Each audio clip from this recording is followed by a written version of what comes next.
They were halfway through the roast. Rosemary and garlic still hung in the air. A bottle of Chianti sat uncorked in the center of the table, 2 glasses half full, a third untouched. The radio, perched on the windowsill, played Neil Diamond's Song Song Blue, its soft crackle blending with the steady tick of the wall clock. The family's dog, an old retriever named Max, lay under the table, still chewing on a strip of ham. Everything looked ordinary, lived in, and comfortable. Then, at exactly 7:46 p.m., the entire Bellington family vanished. Not slowly, not over time. One moment, they were seated at dinner, father slicing roast, mother passing bread, teenage daughter reaching for the salt, and the next, nothing. Plates still warm, silverware resting where it had been set down mid-bite, chairs slightly pushed back, as if they had just stood up for a moment. No overturned furniture, no broken glass, no sign of struggle, just gone. Neighbors noticed the lights were still on the next morning. The dog was found pacing the kitchen, whining. The roast had spoiled by the time the sheriff arrived. And though law enforcement scoured the property for weeks tracking footprints, testing the soil, even draining the nearby well, they found nothing. No evidence of foul play, no forced entry, no vehicle tracks. Even the family's car was still in the driveway, keys on the hallway hook. The case made headlines across New England for a month.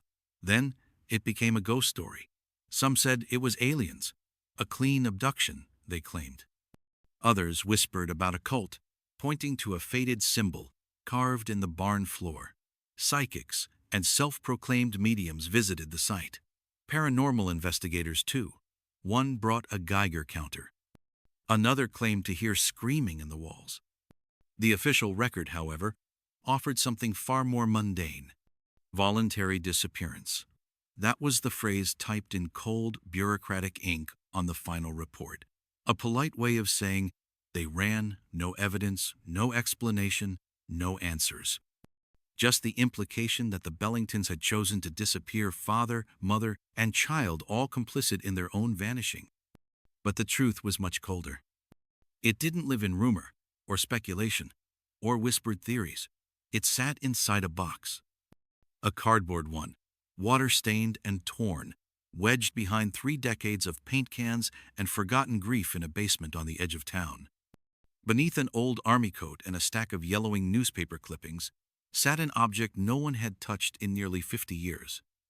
An old camera, dust-covered, its leather strap brittle with age. Inside, a single undeveloped roll of film. And when that film was finally developed, it didn't just answer the question of what happened to the Bellington family. It raised 100 more. October 14th, 1973. The Bellington family lived in a modest white farmhouse, 2 stories tall, with paint beginning to peel along the siding and a wind chime on the porch that rarely caught the wind. The house sat quietly between a stretch of golden sugar maples and the dark boundary of black hollow forest, a patch of woods that even locals didn't like walking through after dusk. The Bellingtons had lived there for 6 years, having moved in the spring of 1967 from a smaller rental home closer to town, excited to start a quieter life closer to nature. Jonathan Bellington was a high school history teacher in Essex County, known for wearing elbow-patched blazers and telling his students, half joking, that the past never stayed buried for long. He was the kind of teacher students remembered decades later, animated, sharp-witted, but also deeply empathetic. His wife, Martha, worked long shifts at the community clinic, where patients often commented on her quiet kindness, her delicate handwriting, and the way she always remembered not just their names, but their children's birthdays. She had once considered becoming a midwife, but instead stayed in Vermont to raise her children close to family. They had 2 children, Aaron, age 12, a boy who spent most of his time building model ships and exploring the back trails near the woods. He kept a detailed journal of the trees and birds he found near Black Hollow, and had dreams of becoming a park ranger. And Lily, 9, a bright, curious girl who had just discovered a love for drawing. She carried a red sketchbook with her wherever she went, filling it with pictures of animals, dreams, and sometimes odd symbols she said came from her imagination. The children shared a room lined with glow-in-the-dark stars and a secret hiding spot beneath a loose floorboard where they kept small treasures, coins, feathers, and one time, a broken wristwatch Aaron found near the woods. To most, the Bellingtons were perfectly ordinary. Neighbors described them as quiet, respectful, a bit reserved, but nice. They didn't attend church every Sunday, but they showed up for bake sales, town fairs, and volunteered at school events. They were the kind of family you might not know intimately, but you'd trust to watch your house when you were away. Their lives were stable, routine, almost idyllic. There were no known financial issues, no conflicts with neighbors, no police visits, just a family living a simple life in rural Vermont. But on that cold autumn night, something unexplainable happened, something that would echo for 5 decades and turn their modest story into one of the region's most disturbing mysteries. At exactly 7:30 p.m., Jonathan made a phone call to his sister Evelyn, who lived 2 towns over. They spoke for 3 minutes. Evelyn later told police that Jonathan sounded a little tired, but cheerful.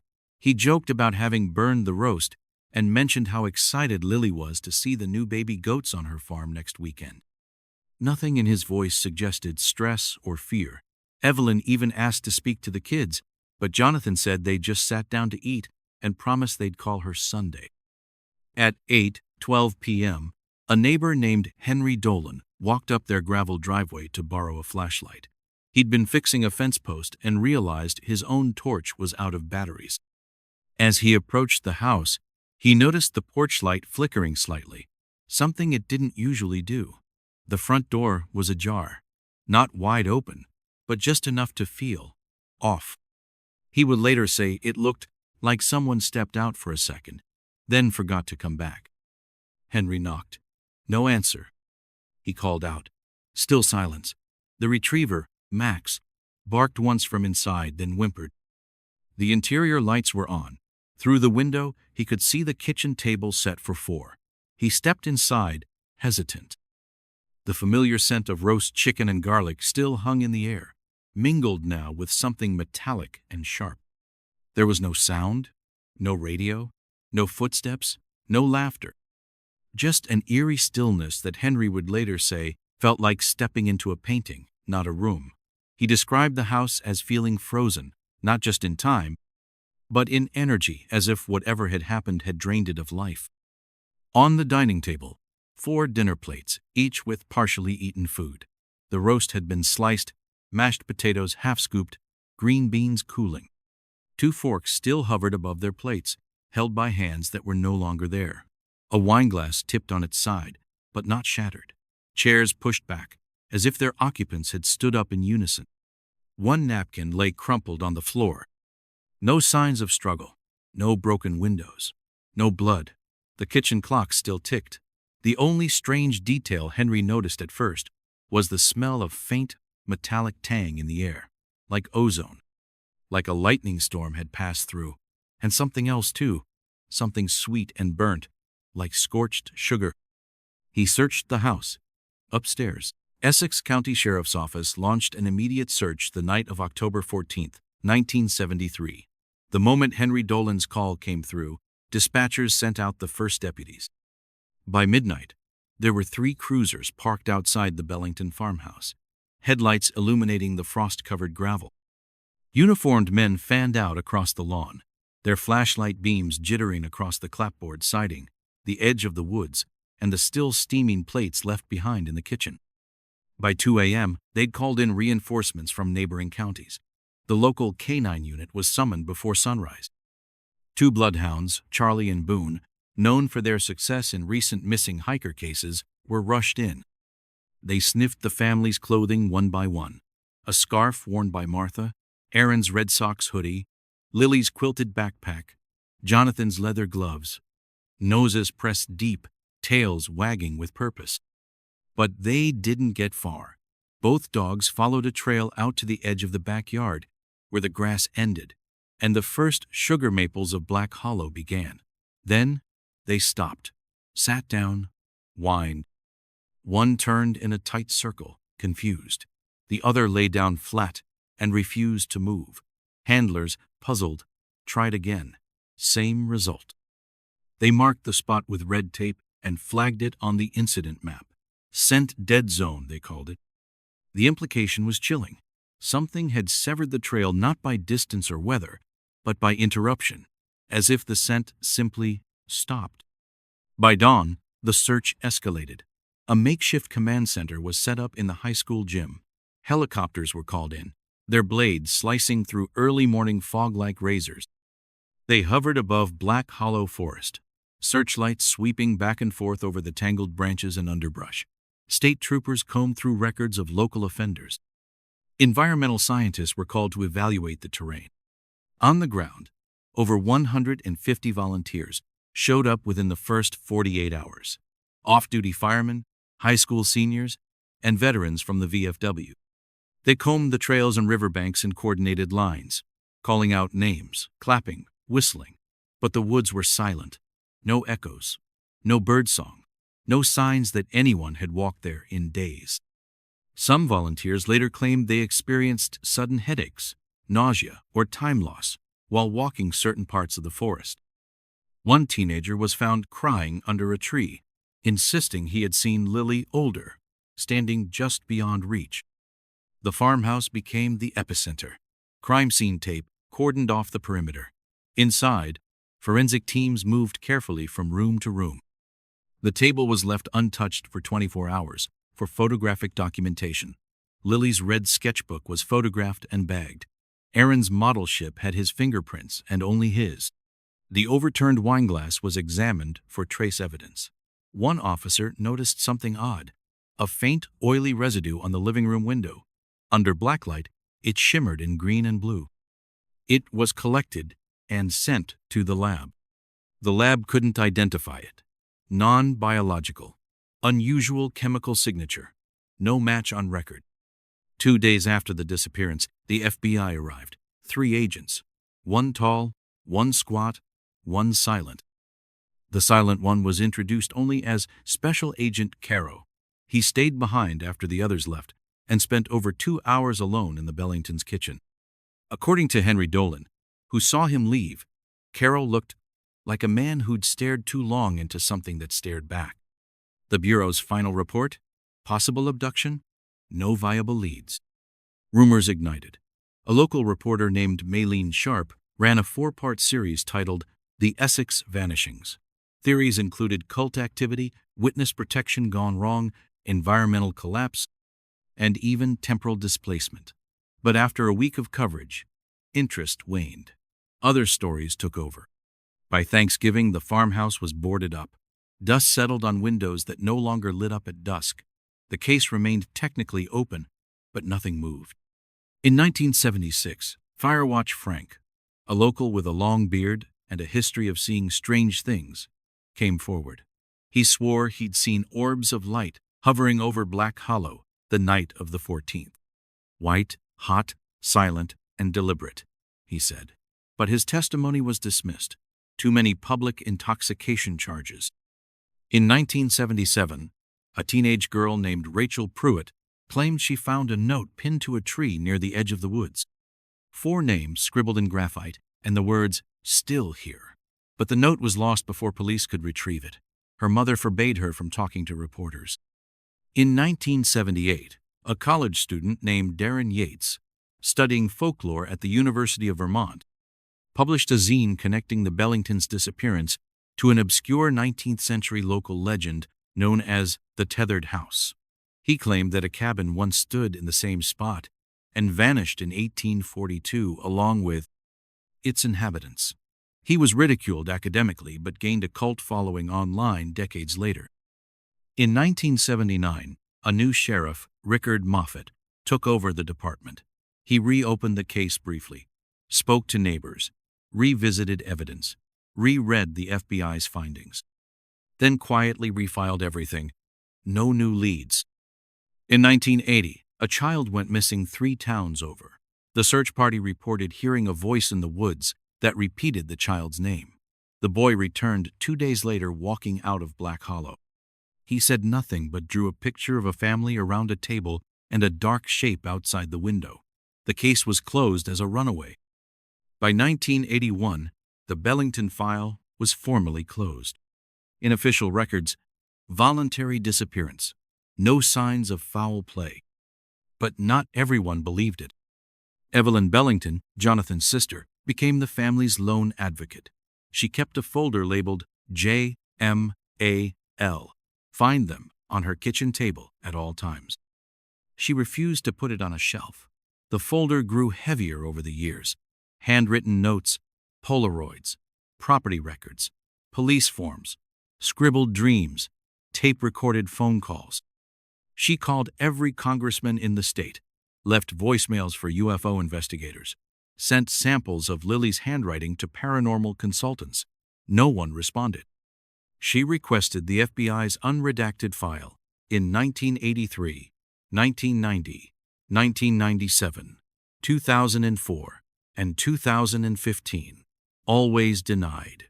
Always sensitive materials. She hired 2 private investigators. One disappeared off the map. The other returned her retainer with the words, "There are places people aren't supposed to look." Every Christmas, she set 4 extra places, not because she believed they were coming back, but because she believed they remembered. She spoke to every newspaper that would listen, ran ads in regional classifieds, paid out of pocket to have flyers reprinted every decade. One flyer was found nailed to a tree in 2022. No one could explain how it had stayed weathered but intact for nearly 40 years.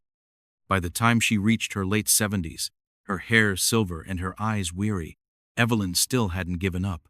She once told a local librarian, "That house isn't empty, it's waiting." And in 2023, she was right.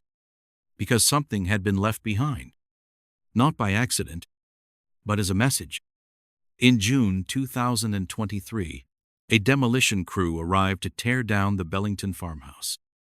The property, abandoned since the 1970s, had finally been sold to developers who intended to build a series of modern cottages.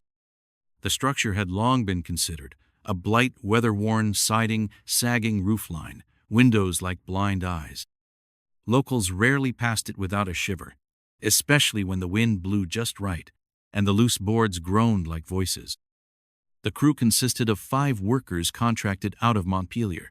They were tasked with surveying the house before heavy equipment was brought in. Among them was a 24-year-old apprentice named Simon Marks, tall, lanky, and relatively new to demolition work. He had a habit of exploring before tearing things apart, treating old houses more like time capsules than ruins. The Bellington house was no exception. The first floor had already been stripped of anything salvageable decades ago. Broken chairs, shattered dishes, and decades of animal nesting made for a musty, unpleasant mix. Upstairs, nothing but dust and warped floorboards. But the basement, sealed for years, was another story. It took some effort to pry open the old cellar door. The hinges screamed in protest as Simon pulled it wide and descended into the dark. The air was thick, warm, strangely humid despite the cool June morning. His flashlight flickered as he moved between shelves of paint cans, old jars, and rusted tools. Tucked behind a metal rack, half collapsed and overgrown with cobwebs, Simon spotted something that didn't belong. A small wooden box, no larger than a shoebox, partially hidden behind a stack of peeling paint cans.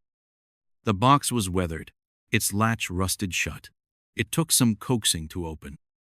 Inside, water-damaged newspapers from 1973, edges curled and stained. A child's drawing, faded but intact, depicting what looked like a family of 4 holding hands beneath a sun drawn in the corner.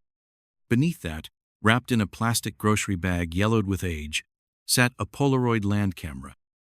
It was old, the kind of camera Simon had only seen in vintage shops or his grandfather's attic. The casing was chipped, but the lens looked intact. He almost tossed it aside, another piece of trash, in a place full of it, but something about it made him pause. Maybe it was the way it had been wrapped, protected. Out of habit more than anything, Simon pressed the shutter button. The flash fired. The camera whirred. A soft hum filled the air as the internal rollers pushed out a fresh photo. Simon stared, confused. The film was ancient. It shouldn't have worked, but the image developed slowly in his hand. And what it revealed was impossible. It wasn't a picture of the basement. It was a photo of a dinner table, set for four, and around it, Jonathan, Martha, Aaron, and Lily Bellington, mid-laughter, mid-fork, alive and smiling. Frozen in a moment from October 1973. Simon blinked, rubbed the image, but it didn't change. He checked the back of the camera. Somehow, it still had film inside. He stared at the wooden box again, wondering how long it had sat there. Who had placed it there? Why? With shaking hands, he tucked the photo back into the box, closed it, and climbed out of the basement. Unsure what to do, Simon drove to the Essex County Historical Society. He asked to speak with someone who might know the Bellington story. That's how he met Rachel Cormack. Rachel, in her late 40s, was a local historian who had grown up in the area. She remembered the headlines, the hushed tones from her parents, the whispered mentions of the Essex Four. She had spent part of her college thesis researching unsolved disappearances in rural Vermont, and the Bellington case had always unsettled her. When Simon showed her the Polaroid, she froze. Not because she was confused, but because she recognized the room in the photo immediately. The wallpaper, the lamp on the sideboard, the chipped plate pattern, all perfectly matching the only known photo of the Bellingtons' dining room, a grainy black and white from a 1973 newspaper article. "This isn't a fake," Rachel said quietly. "This is their kitchen." Together, they carefully opened the camera's film compartment. Inside were 3 more undeveloped shots, still sealed in ancient foil. Rachel contacted a friend at a regional photography museum, someone who specialized in restoring and developing expired film. With extreme care, they processed the remaining shots in a darkroom designed for fragile negatives. The images that emerged were darker, blurred, but unmistakable. One showed the hallway outside the kitchen, Jonathan standing there, his face turned slightly toward the camera. The edges of the image were burnt in a strange, haloed pattern. Another showed Lily, sitting cross-legged, in what looked like the basement, her sketchbook in her lap, her head tilted, as if listening to something. The final image was different. It wasn't the house. It was the woods. Black hollow forest. Trees rising like walls, and at the center of the frame, barely visible through the grain and light flare, was a figure. Not one of the Bellingtons, taller, thinner, pale, watching the camera, watching the person holding it. And in the corner of that photo, scratched into the border as if by fingernail, the number 7, 46. Rachel and Simon stared at the photos for hours.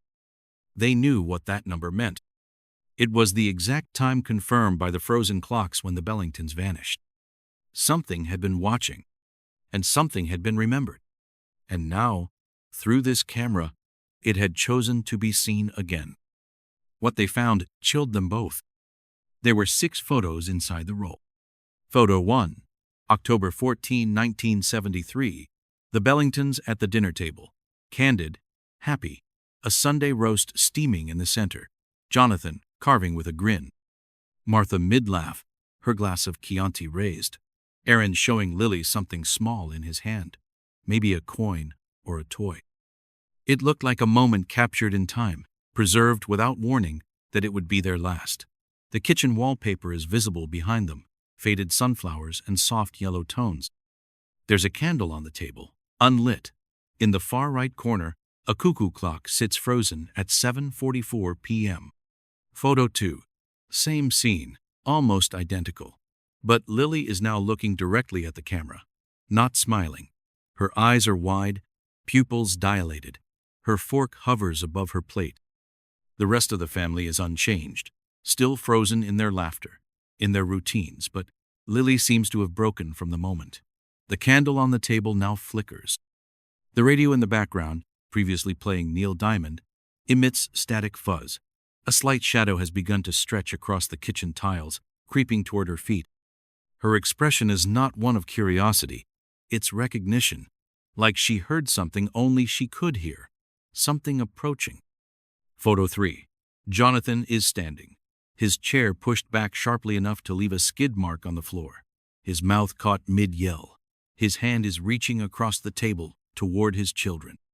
Martha is half turned in her chair, her hand gripping the table edge. Behind Jonathan, a blurred shape, tall, unnaturally thin, pitch black, though the room is brightly lit. Its form lacks edges. Like a smudge of void, it appears to be stepping forward, though there's no floor beneath its feet. Where the back wall should be, there is only darkness. As if the shape replaced it. The clock now reads 7:45 p.m. Photo 4. The dining room is empty. The chairs are askew. One has toppled to the floor. The roast sits untouched, but shifted as though someone brushed past it in a hurry. There's a smear on the wall behind where Jonathan stood. Not blood, not dirt. Something dark and textured, like soot or ash, curling into a swirl. It forms a faint spiral. On the table, a fork is still vibrating, slightly caught in motion when the shutter closed. Martha's wineglass is overturned. The candle is now lit, but no one lit it. Photo 5. A hallway. Unlit. The flash of the camera barely reaches the end. A figure stands there indistinct, humanoid, but too tall, too thin. Its arms are long, fingers barely visible. The head is tilted at an unnatural angle. The eyes reflect the light, not like human eyes, but like an animal's in the dark. They glow silver, almost metallic. The wallpaper peels behind it, but only in the space where the shadow touches. The walls appear warped, as if they're bending inward toward the shape, as if the house is recoiling. Photo 6. A final image. Pure black. At first glance, just an underexposed shot, but under close analysis, it reveals something more. In the center of the frame, a sentence scrawled in jagged white ink. They're not gone, just elsewhere. But the handwriting wasn't printed on the photo. It was in the photo, visible as if floating midair, embedded within the environment. Analysts determined the text cast a faint shadow, as though it existed inside the room when the photo was taken. The shadows in this image also reveal something stranger, faint outlines of what might be chairs or bodies, suspended, upside down. Rachel brought the photos to the Vermont Historical Society. She spoke to archivists, researchers, even a retired FBI forensics specialist. Most dismissed them immediately, called it an elaborate hoax, a trick of lighting and ink, but the film was authenticated. It dated to 1973, no question. The chemical composition matched manufacturing processes discontinued in the early 80s. The physical degradation matched the age. Even the film's serial number aligned with a Polaroid production batch from that autumn. Further testing revealed something more disturbing. The handwriting on the back of the photos, which labeled each one with a time and brief note, matched samples taken from Jonathan Bellington's school records and letters. It was undeniably his. His notes were short, factual. Dinner begins. Shadow appears. Lily hears it. The last photo, however, had no note. But the final sentence, "They're not gone, just elsewhere," was written in no known medium. There was no pigment, no ink. It wasn't printed or scratched into the emulsion. And yet, it was visible, suspended in the air of the captured moment, as if the camera didn't just take a photo of the world as it was, but the world as it had become, or the one hiding just beneath. Rachel kept copies locked in her safe. She printed large, high-res versions and cross-referenced them with floor plans. She began to notice strange geometry, lines that didn't exist in the house. Corners where angles folded wrong. Subtle hints that the house, in that moment, may not have been fully in this world. She sent digital scans to a select few historians and paranormal researchers. Most didn't respond. A few asked not to be contacted again. One sent her a short message that read only, "Burn the film." Simon stopped returning her calls. His phone went straight to voicemail. She drove past his apartment. The lights were off. But one email arrived 3 weeks later, from a private address. No name, just the subject line. "You open the shutter. Now it sees you too." And attached A photo of Rachel, taken from inside her locked office. The angle was low, as if someone or something had crouched just behind her desk. Let me know if you'd like to build out what happens next, or explore what might be in the remaining undeveloped photos in the camera. Rachel returned to the farmhouse ruins. The house had been torn down, but the foundation remained a crumbling stone outline filled with weeds, broken tiles, and collapsed joists. Nature had begun reclaiming it. Ferns curled around exposed beams, mice scattered at her footsteps, vines snaked up from the soil where floorboards once lay. Wildflowers pushed through cracks in the stone as if trying to erase what once stood there. The air was thick with silence, not the peaceful kind, but the kind that hums in your teeth, as if the space itself is holding its breath. She parked just beyond the tree line, stepping over faded caution tape, flapping limply in the wind. Her boots crunched on gravel and broken glass. The sun was low, casting long shadows across the place where the Bellingtons once sat for dinner. Every shadow stretched in the same direction toward the forest. In her backpack, a flashlight, a notebook, the 6 photos, and the Polaroid camera cleaned, tested, loaded. She'd also packed a small digital recorder, a compass, and a thermos of black coffee. The night before had left her hollow, jittery, but she had to see if it would happen again. She made her way to the center of the ruins, the place where the kitchen had once been.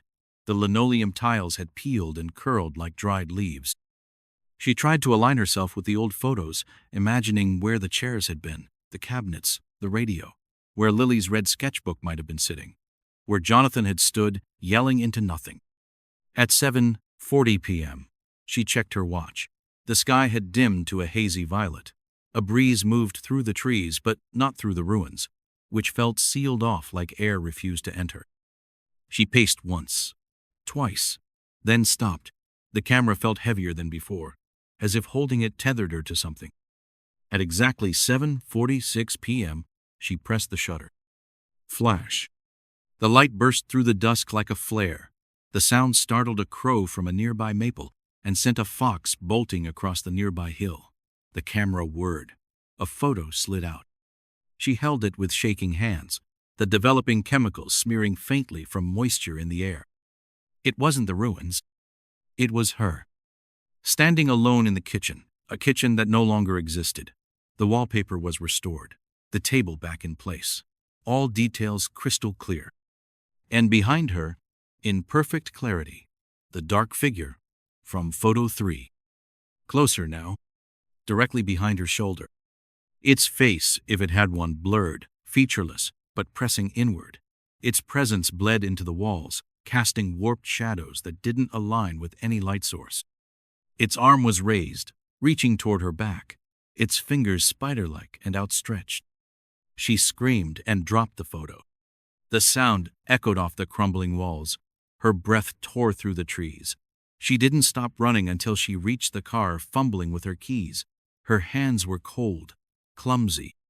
She locked the doors the moment she was inside. The camera clattered to the passenger seat as she peeled away down the gravel path, tires spraying dirt. That night, at home, she plugged in the microcassette recorder she'd left running back at the site. A backup, just in case. She rewound to 7:46 p.m. For the first minute, nothing. Then, static.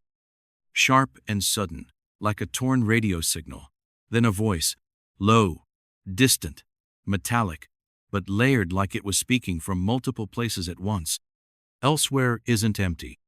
Then a soft clicking sound, like a typewriter. Then silence. She replayed it. Again. Again. It never changed. That night, Rachel sat up for hours, reviewing the photo, the audio, her notes.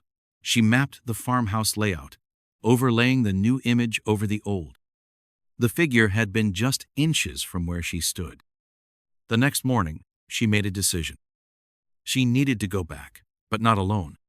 She reached out to Evelyn Bellington. Evelyn, now 84, had not stepped foot near the farmhouse site in over 4 decades. Her body was frail, her gait slowed by age, but her mind remained sharp, and when Rachel told her about the photos, the voice, and the timestamp, Evelyn didn't hesitate. They met at dawn the following evening. Evelyn wore a navy blue coat and carried a small photograph of her family, the last ever taken before they vanished. It was creased, worn from years of being unfolded and refolded. She said nothing during the drive, just stared out the window. Her fingers traced the frame of the Polaroid box on her lap. When they arrived, Evelyn stepped cautiously over the cracked foundation.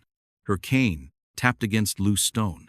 Her eyes scanned the space slowly, stopping on nothing and everything. She paused above the kitchen space, her expression softening. "It still smells like roast," she whispered.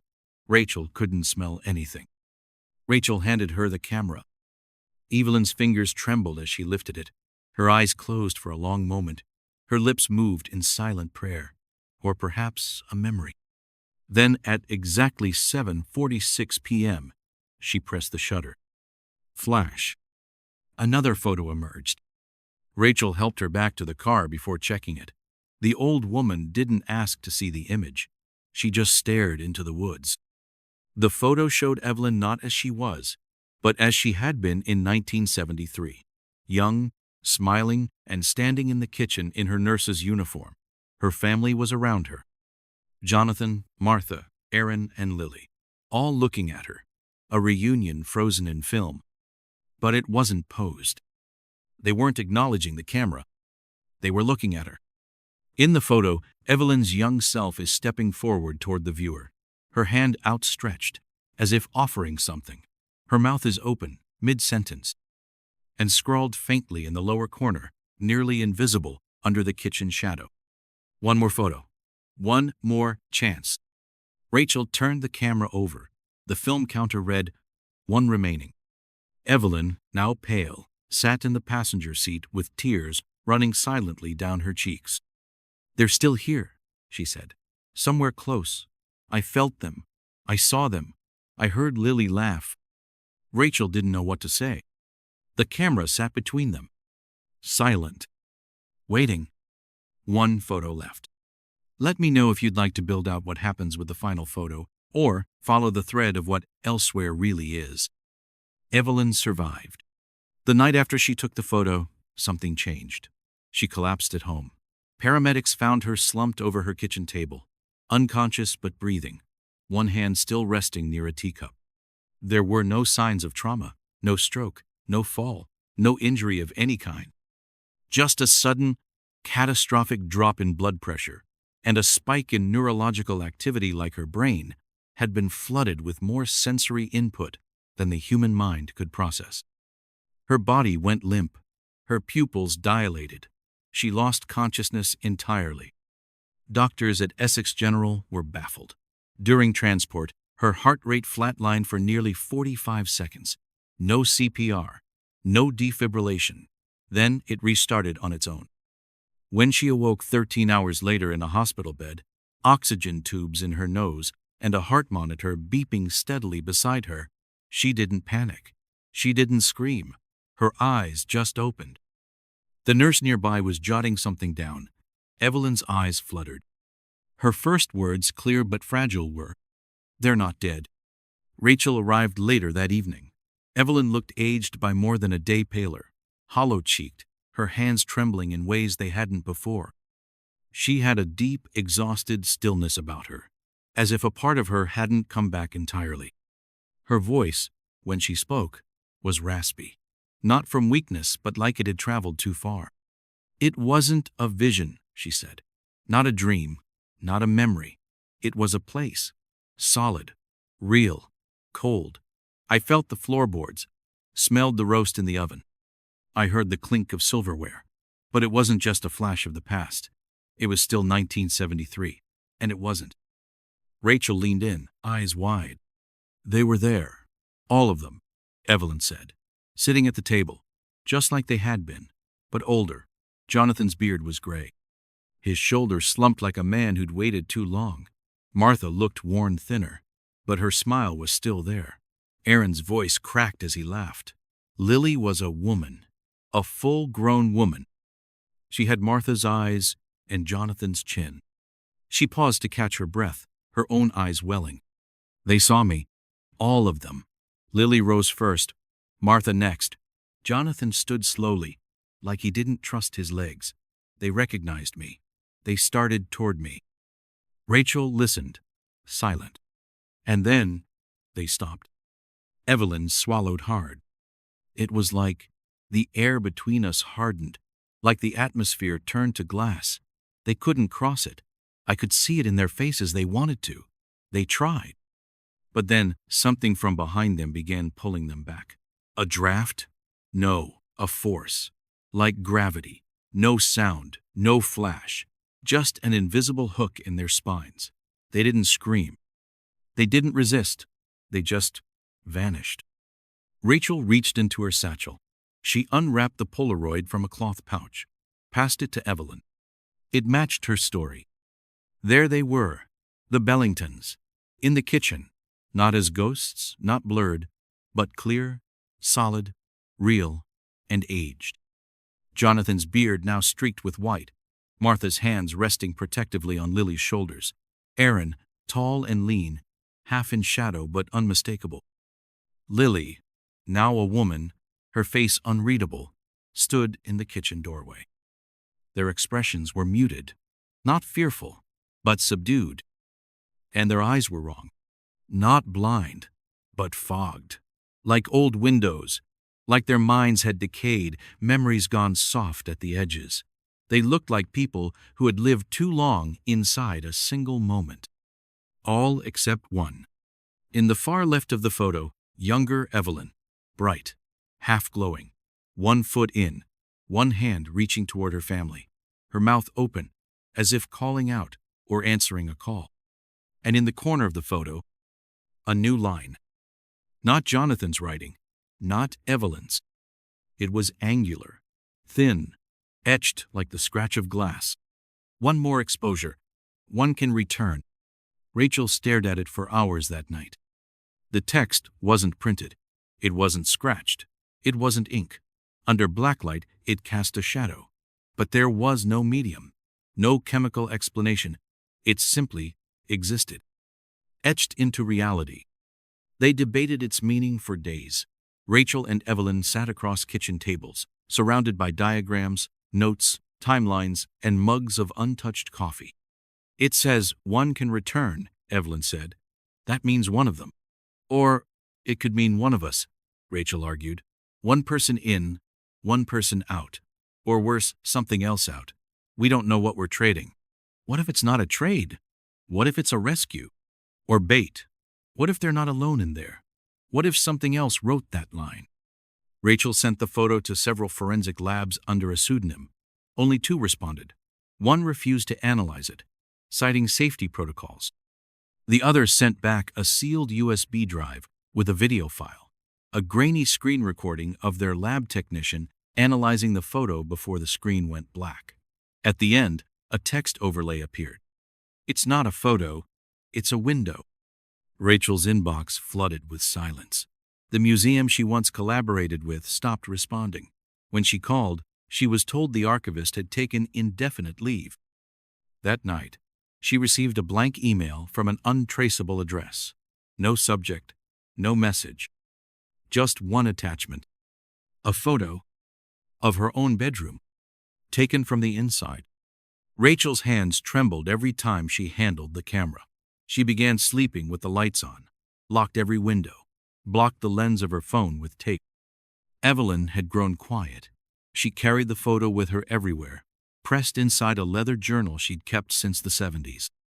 On the 5th night, Rachel made her choice. She left a handwritten letter on Evelyn's table. They're your family, but this is my choice. I have no family, no ties, just questions. Let me ask them for you. She packed her bag, Polaroid camera, fresh film, notebook, flashlight, recorder, compass, and one last thing, a picture of herself as a child, taken the last time she saw her father, a man who had vanished without a trace. Before dawn, she walked alone into the ruins. The camera in her hands, the final exposure waiting. Let me know if you'd like to follow Rachel through the shutter or see what comes back instead. On October 14, 2023, 50 years to the day since the Bellingtons vanished, Rachel stood alone at the ruins. The morning had been foggy, the sky low and gray, but by evening, the clouds had cleared. A strange hush blanketed the property, like even the air was holding its breath. The remains of the farmhouse had shifted over the seasons. Wild grasses had overtaken the stone outlines. Tree roots cracked through the old foundation like veins, and vines had curled around what was left of the wooden posts and fragments of windowsills. She had arrived just after noon, parked her car at the edge of the tree line, and spent hours walking the perimeter, retracing the outline of the kitchen, the hallway, the staircase that once led to the children's bedrooms. She crouched down to touch the stone that had once been part of the hearth, ran her fingers over a rusted nail, driven deep into a beam, split by decades of weather. In her backpack, the Polaroid camera, the last photo Evelyn had taken, a recorder, her notebook, and a small mirror. She pulled it out and stared at her reflection. Her eyes were tired. She hadn't slept in days, but she knew what she had to do. By 7:00 p.m., she sat cross-legged, on the ground, in silence, breathing with the stillness around her. The woods were unusually quiet. No rustling, no birdsong. It was as if the world was preparing to hold its breath. At 7:30 p.m. she stood, walked to the center of the ruins, to where the kitchen table once stood. She pulled out her compass. The needle spun in slow, nauseating circles. The recorder hissed softly. Her fingers hovered over the shutter. She checked the sky. The first stars were beginning to emerge. She whispered something, just a name. Lily. Then she closed her eyes. At 7:46 p.m., she raised the camera. Click. Flash. Rachel disappeared. There was no sound, no light, no movement. One moment she was there. The next, she was gone. Her bag remained undisturbed beside the collapsed wall. The compass lay still now, needle finally pointing true. Her notebook sat open to a page titled Thresholds, filled with scrawled questions, drawings of the farmhouse, and one line underlined twice, "Remember the light." The camera had dropped onto the moss-covered stone, still warm. Its shutter clicked shut one final time, a low mechanical whir. Then silence. Inside, one photo. It developed slowly. The image swam to the surface, like a ghost surfacing from deep water. The hues were muted, the light slightly warped, but the picture was clear. Rachel sat at a long wooden table in the center of the Bellington kitchen. Not the ruins, not a recreation. The original kitchen restored in impossible detail. The wallpaper was pristine. The chandelier hung above with polished brass arms. A radio played faintly in the background. Across from her sat the Bellingtons. Jonathan at the head of the table, his beard trimmed, smiling with an ease that hadn't been seen in 50 years. Martha reached for a dish of roasted carrots. Aaron, tall, grown, leaning in with curiosity. Lily, beautiful, laughing, her hair pinned back with the same red ribbon she wore as a girl. They were alive. Rachel was a part of it. She wasn't just seated, she was engaged, reaching for a glass of wine, laughing, at peace. But there was something more. Behind them, just beyond the edge of the table, the dark figure remained. The same shadow from the original photos. It stood by the doorway, watching, but its form had thinned, the edges blurred, its presence dim. It was fading, retreating, no longer dominant, no longer in control. It had lost something, or perhaps someone. The photo was shown to Evelyn first. She stared at it for nearly an hour before speaking. She found them, she said softly, and they remembered. Word spread. The photo was examined by independent labs, skeptics, paranormal researchers, and digital forensics experts. All concluded the same thing. It was real. No tampering. No Photoshop. The timestamp aligned to the exact moment Rachel had vanished. In the following days, strange things began happening on the Bellington land. The soil, once hard and sour, became rich. White lilies bloomed by the old porch foundation. Lavender spread in wild, unplanned rows. Songbirds returned to the trees. No one had planted anything. Neighbors reported hearing faint music drifting from the woods at dusk. The scent of roast beef and rosemary wafted on the breeze. One child said she saw people having dinner beneath the maples. She waved. One of them waved back. Evelyn, now 85, began walking without her cane. Her eyesight improved, her memory sharpened. Then, one morning, she received a letter. No postage, no stamp, no address. Just a white envelope slipped under her door. Inside, a single Polaroid. A photograph of herself. She was standing on the farmhouse porch, arms wide.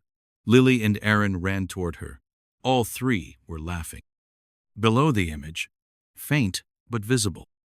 Thank you. The Bellingtons were officially removed from the missing persons registry. A special hearing was held, the first of its kind. With Evelyn present, the court read a summary statement. Subjects presumed returned.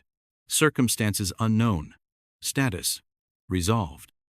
The ruins were left untouched. No one built over them, but people came. Visitors, photographers, and curious wanderers. And some of them claimed, quietly, that around twilight, if you walked just far enough into the trees, you could see lights flickering through the pines, hear a distant radio, smell something warm and familiar on the breeze. And if you brought an old camera and stood where the table once was and clicked the shutter at exactly 7:46 p.m., you might catch a glimpse of a family dinner just beginning, with one empty chair, waiting. Evelyn received a call a week later. It was early morning, the kind of morning that came with soft light and the crisp hush of autumn.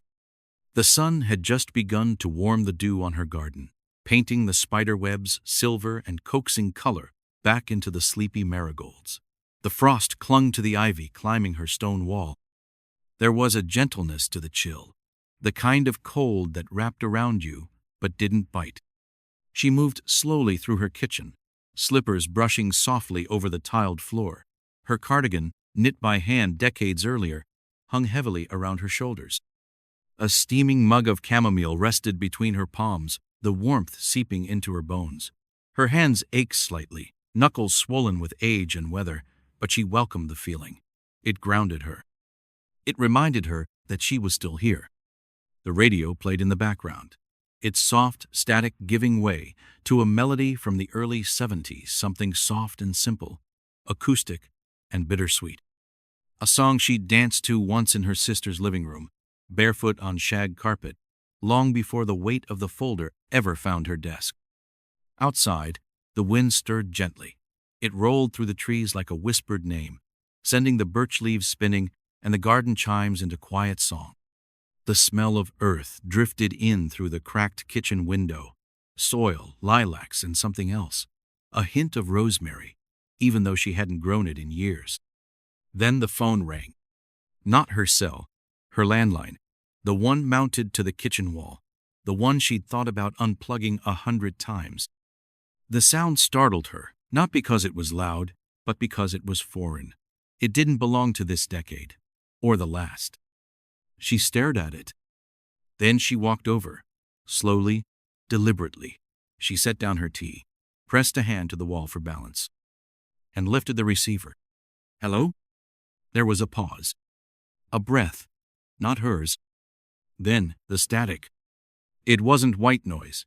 It had shape, pattern, like the sound of 1,000 voices whispering from the other side of the radio dial, like the kind of signal you don't find unless you're meant to. Then a woman's voice. Not robotic, not ghostly, warm, familiar, confident, like someone giving a message they'd practiced 100 times. He says thank you, and the roast is better this time. Then, nothing. No dial tone, no hang-up, just the quiet. Evelyn didn't move. The phone, still against her ear. She felt something rise inside her. Not fear, not confusion, not even sadness. Relief. She lowered the phone back onto its cradle, walked to the sink, poured her tea gently down the drain. The sound of the liquid striking porcelain felt louder than it should have.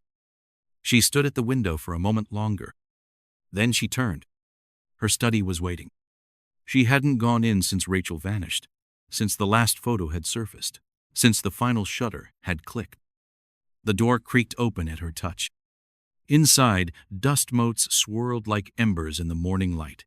The air smelled of old paper, dried ink, and spent years. Maps of Essex County hung like old prayers across the walls. Red string looped between thumbtacks.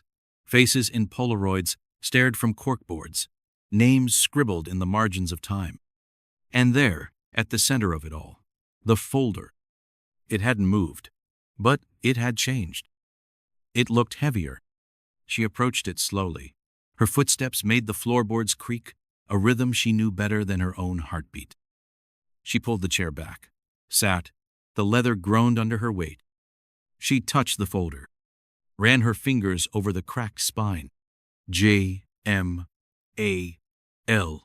Find them. She opened it. Inside, a life's work. Headlines she'd memorized, letters she'd written and rewritten, notes from late nights, trembled with caffeine and hope, drawings of the farmhouse, interviews with people long dead. All of it is still there, but it no longer asked questions. Near the back, inside a protective sleeve, the Polaroid. Rachel, Lily, Jonathan, Martha, Aaron, and the roast. The light in the photo looked real. Evelyn reached for a pen. The click of it echoed. She drew a single, unwavering line through the word find. And below it wrote one word, small and certain. Found.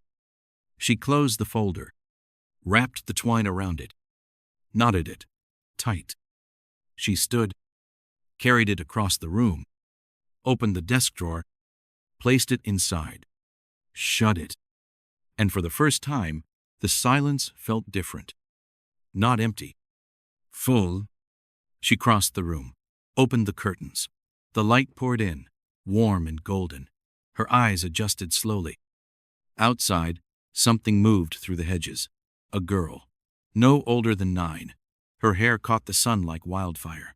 Her dress fluttered, her steps light. She disappeared behind the birch. Then laughter. Joyful, free.